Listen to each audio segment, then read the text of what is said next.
is my first Hanukkah because I'm an AFS exchange student from Germany, and I really like to see more about Jewish culture, and I really enjoy it to be here tonight. And what did you like the whole year of Hanukkah? We'll do an activity. Gonna order for you. Giving you your picture.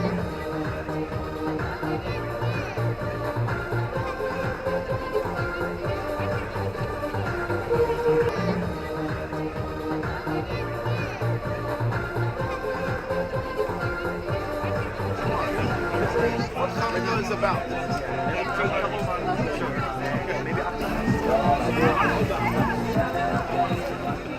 تەنها قومێک زۆر دیفاع لە کورد بکات جوولەکەیە چکە هەمان مشکلیان هەبووە چەندها ساڵە ئەوانیش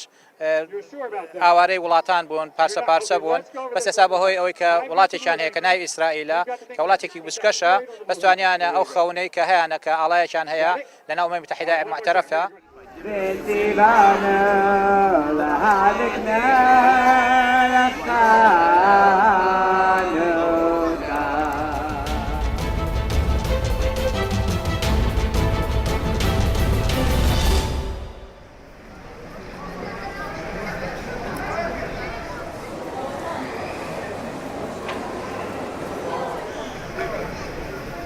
ئەم پرۆژەیە ڕێکخراوی گەشەپێدانی چالاکی لە کوردستان هەستاوە بە نمایشکردنی وەکو یەکەمین کاری لە ژێر ناونیشانی پێشانگای ساڵانەی کتێب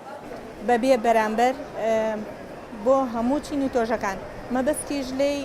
ئاشناکردنەوەی خوێنەری کوردستانە کە بە شێوەیەکی بەرچاو دوورکەوتونەوە لە خوێندنەوەی کتێب ئەویش بە هۆکاری ئەم قەیرانە کە ڕووی کردۆتە هەمومان و ئەم بار و زروفەی کە تیاین زیاتر خەڵک بێئومێد بووە لە کتێب و لە خوێندنەوە.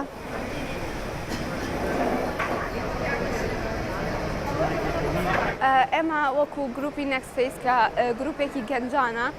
کە هەفتەی جارە کۆ ئەبینەوە بۆ باسکردن لە کێشەیە کە ڕوبەڕووی گەنجە بێتەوە لە کۆمەڵگەکەمان و مانانەش ئیشی خۆبەخشیمان هەیە و کاری خێری ئەەکەین.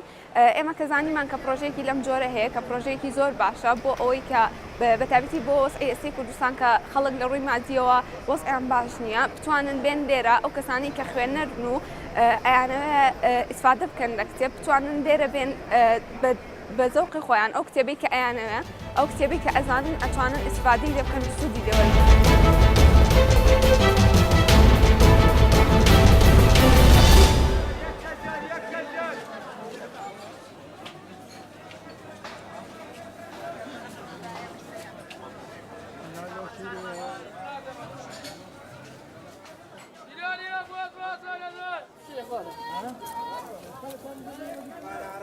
شتی خۆمان بەڕۆبەترە لە بازاڕی ئیدەرەوە نا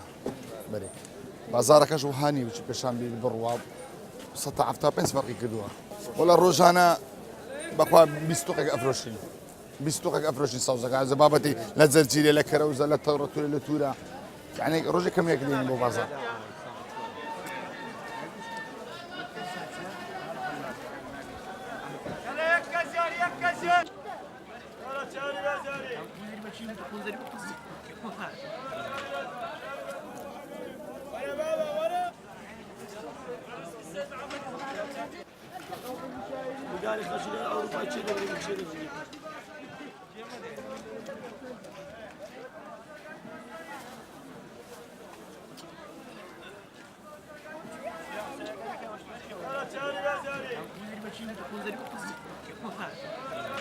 کەواتە بەتامتر و خۆشترە خۆ فرۆشترە لەی دیکە لەی دەوڵەتەکانی دی